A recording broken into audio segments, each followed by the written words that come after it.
Hello and welcome to another episode of Secondhand Stories. This is a place where I tell you stories. What kind? Well, histories, mysteries, and unbelievistries. And here is this week's story.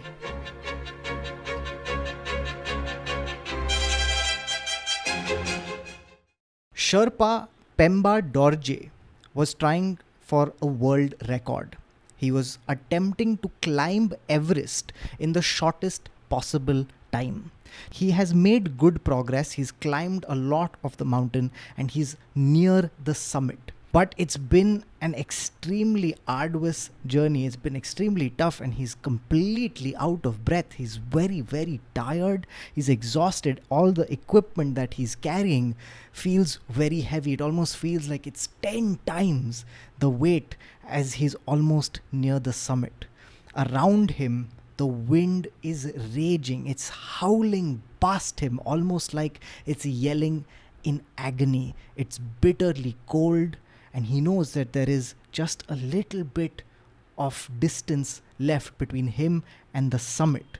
However, he knows that this little distance is going to be a lot, and it's going to be even longer as he makes his way back down.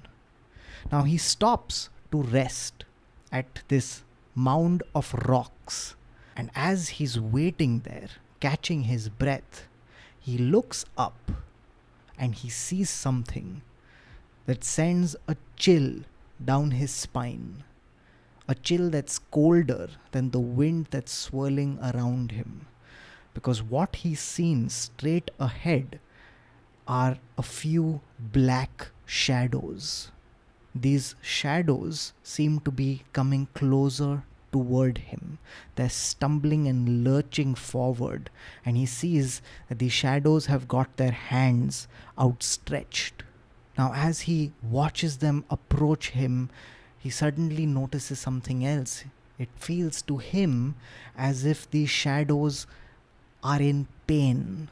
Now he recognizes that the hands that they've outstretched to him, it feels like they're begging for food. The shadows start approaching closer and closer. And then as they've neared him, Pemba Dorje has shut his eyes inside his snow goggles.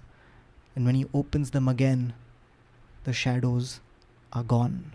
Pemba Dorje would make it to the summit and he would make it back down.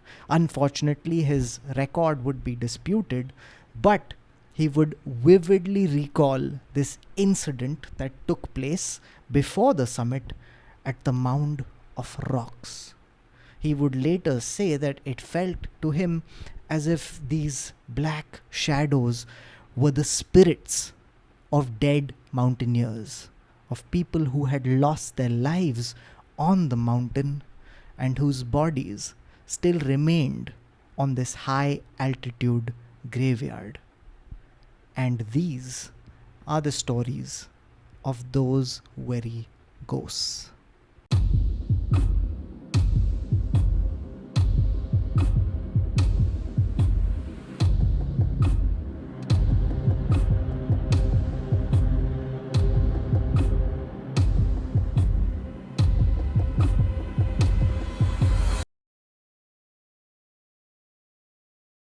The Himalayan range is the tallest mountain range in the world.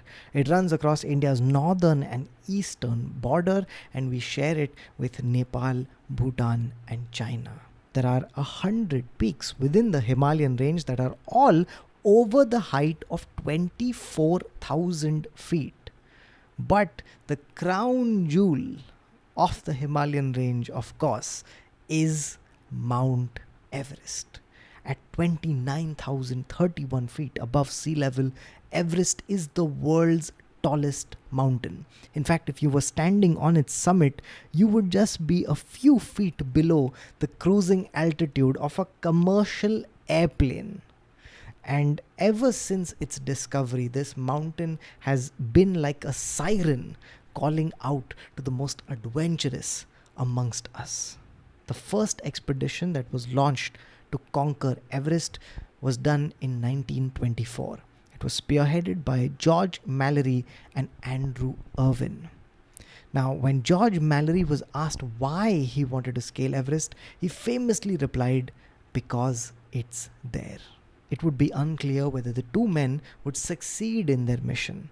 However, we do know that they became amongst the mountain's earliest victims. Andrew Irwin's body has still not been found, but George Mallory's body, eerily well preserved with its time ravaged clothes still on, was found in 1999. The mountain would finally be conquered in 1953 by Sir Edmund Hillary and Tenzing Norgay. And ever since the two of them set foot on the summit, several thousand people have followed in their footsteps and managed to achieve this distinguished deed. However, the mountain has also become the final resting place of more than 300 would-be adventurers who are entombed along its slopes. No wonder so many people seem to hear voices in the whirling winds and seem to see things in the shining snow. There are some odd stories that have started coming out from Mount Everest. For example, this one. This is the story of Dougal Haston and Doug Scott. Both men were members of a larger expedition that was mounted to conquer Everest in 1975. Dougal Haston was a Scottish mountaineer and Doug Scott was English. And the two men, after a lot of struggling, finally clambered onto the summit of Everest on 24th September 1975. They make it to the top at 6 p.m. as the sun is setting and the light is fading. They get on top of the summit, they are all smiles, they congratulate each other, hug each other, pat each other's backs, take photographs, savor this view that they've struggled so long to see. And then they begin their descent. As they're descending down the mountain, lightning starts flashing all around them. A storm has hit Everest, and suddenly it's too dark to descend, and the winds have picked up speed. It's so strong that it almost threatens to throw them off the mountain. The two men know that there is no way that they're going to descend now. What they have to do is somehow get through this night. So what the two men start doing is they start digging out snow and making a little hole, a cave in which they can spend the night. Now they dig this snow out till 9 p.m. and they've made a little cubby, a little hole, and they get inside it. Things are not looking very good because they've run out of oxygen, there's no food, it's bitterly cold, cold beyond human perception. And they are going to now have to spend this whole night at 28,000 feet. It's the highest anyone has stayed for this long. Now the two men are stuck together in this very tight space. They're extremely tired after a whole day of climbing. And then Dougal Haston starts talking to a third man.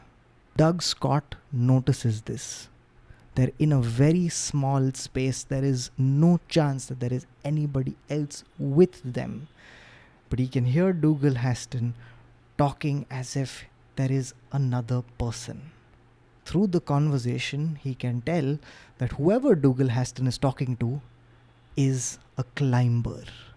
This phantom climber spends the entire night with them, and oddly, Doug Scott doesn't find this unnatural. It seems as natural as the ice being cold. In fact, the presence of this phantom climber seems to comfort the two men. They stay awake through the night, and in the morning, they find out that they are perfectly good to make a descent. They have somehow avoided injury, avoided frostbite, and they seem to be in perfectly good shape. As they make their way down, they would like to thank this phantom companion, but of course, there's no one there. they wouldn't be the only ones to experience this phenomena.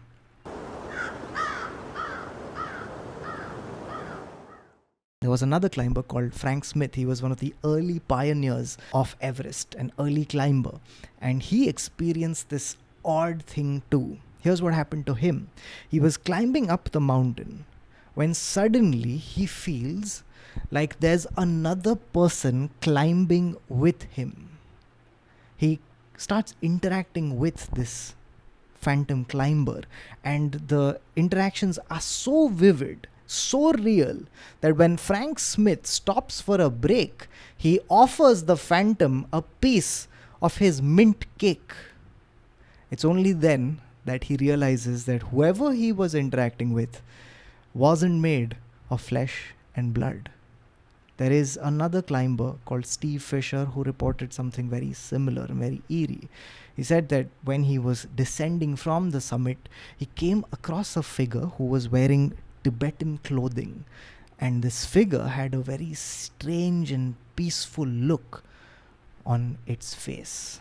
These aren't stories that are just reserved for people climbing Everest. These stories and phenomena seem to come out from climbers across the world who are climbing mountains all over the place. All of them seem to report a very similar thing, that while they were climbing, they felt the presence of another climber who gave them comfort and reassurance as they made their arduous journeys. Although it seems incredible and far-fetched, science does offer an explanation. And the explanation has everything to do with the altitude at which these people are operating and the extremity of the task that they are doing. In mountaineering circles, anything that is above 26,000 feet is known as the death zone. It's an extremely morbid name, but for good reason. It's above this height that the body starts deteriorating at a rapid pace. Now here's what happens. At that height, the atmospheric pressure is 30% less than it would be at sea level, which is why the body has less oxygen to use. You can't survive for too long at that height without supplemental oxygen. Now what this does, it leads to several conditions, all of them deadly. You can die of the cold, you can get mountain sickness, or you can get high altitude cerebral edema or haze. People who develop haze, they are recommended to immediately start descending because this can get life-threatening. Now haze is essentially when the fluids of the brain start building up, and it leads to fatigue, dizziness, headaches, loss of coordination, blindness, and hallucinations. It's this last part that's very interesting. It's because when you starve the brain of oxygen, suddenly you realize that the brain not only affects the body, but also alters reality. You start realizing how fragile our sense of reality really is, how it's not just what we perceive, but also how the brain puts it together. Starved of oxygen, these hallucinations seem to be very similar to the ones that climbers claim to see. What this essentially means is that Everest doesn't need the supernatural to be deadly. It can take lives all by itself. In fact, there are several stories that illustrate just how deadly this mountain can be. There is a section on Everest called the Rainbow Valley.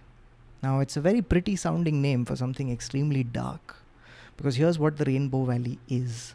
It's a section in the death zone where there are several dead bodies of climbers who are wearing different colored jackets. So there are bodies wearing red jackets, yellow jackets, green, blue jackets. They form a morbid rainbow.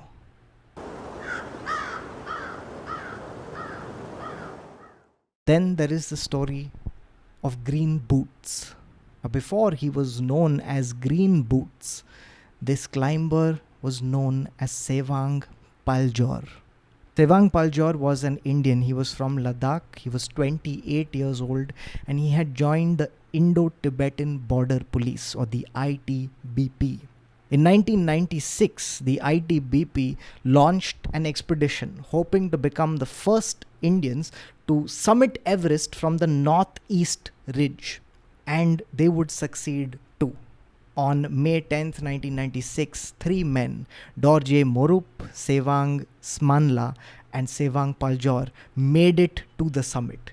They relayed this information to their expedition leader, who would then pass on this information to the then Prime Minister of India with pride. But this jubilance was short-lived, because as they start descending, the weather turns. A blizzard hits the mountain. Suddenly it feels as if the lights have been turned off, as if the sun had been smothered out by clouds. It's become pitch black. The winds have picked up speed. The temperature has plunged to -50. It is so cold that any exposed flesh freezes instantly. It's extremely harsh conditions. The wind is rattling them. And what's worse, the three men are separated. It's in these conditions that Sevang Paljor is now trying his best to make his way down. He has run out of oxygen. So you can imagine how laboriously he's breathing. His ragged breath is trying to pull in as much air as he possibly can. His headlamp and its narrow beam of light is the only illumination on this treacherous path. His mind is fading and he's struggling to take control of it. He's struggling to coordinate his body, and he knows he has a long way to go because the camp is still 1,000 feet below him.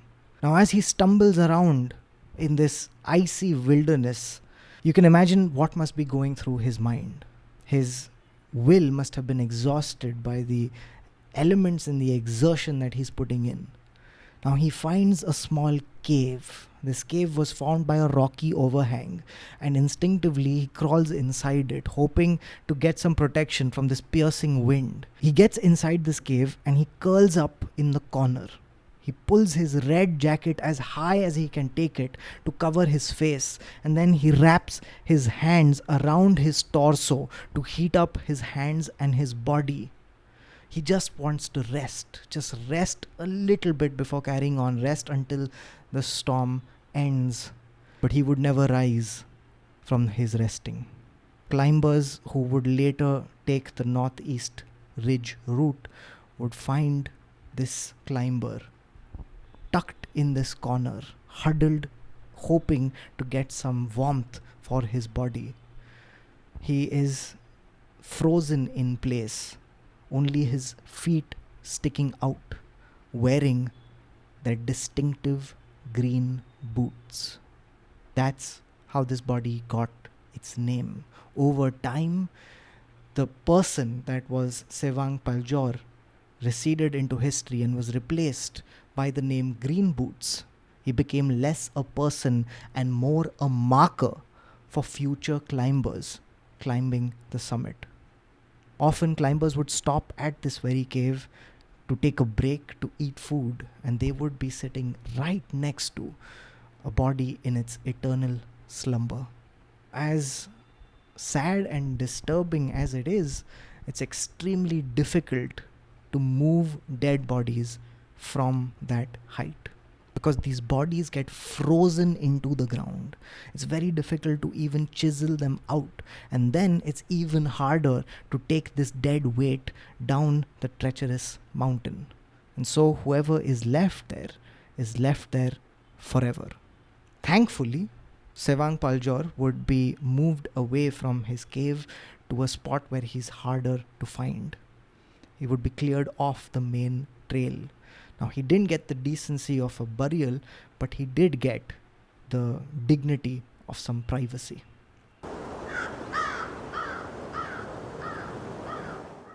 These are the stories that you can explain through science or through chance. But there are a few stories that are a little harder to explain away. One story comes to us from K2. K2 is another mountain which is the second tallest mountain in the world. It's part of the Karakoram range. And K2, although it is just slightly shorter than Everest, is far deadlier than Everest. There's a higher percentage of people who have died on K2. And one among those people was a British climber called Julie Tullis. In 1986, Julie Tullis managed to summit K2. But on the way down, she suffered a bad fall. Somehow, she still managed to make it to Camp 4. At Camp 4, she enters, she's snowblind and suffering from haze. And it would be at Camp 4 that she would eventually succumb. Now, 6 years later, in 1992, two men called Thor Kaiser and Scott Fisher are at K2's base camp. They're part of a Russian-American expedition. And one night, they have fallen asleep, but they're jolted awake because their radio has crackled to life. Over the radio, they hear a voice say, "Camp 4 to base camp. Do you read? Over." Now this freaks the two men out because they know that at this point there is nobody on the mountain. And the voice that has come through the radio is that of a British woman.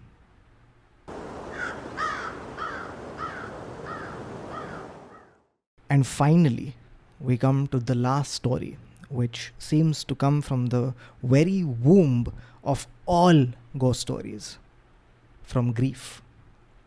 This is the story of the legendary climber Wanda Rutkiewicz. Wanda Rutkiewicz was a Polish climber and she was extraordinary. She was very, very good. There are 14 mountains that are all 8,000 meters and above, and Wanda Rutkiewicz had scaled 9 of them. It was on her attempt to scale her 10th 8,000 meter plus mountain that she would eventually lose her life. She was trying to conquer Kanchenjunga when she disappeared. And soon after her disappearance, a friend of hers gets a call, a telephone call in the middle of the night. She wakes up, picks up the phone, and to her eternal surprise, she hears the voice of Wanda on the other end. The friend immediately says, "We are all in despair. Where are you?" And the voice replies, "I am cold. I am very cold. But don't cry. Everything will be fine." The friend then says, "When will you be back?" And the voice replies, "I cannot now." And then the phone goes dead. And that's why hell isn't always beneath our feet. Sometimes hell can be several thousand meters above sea level.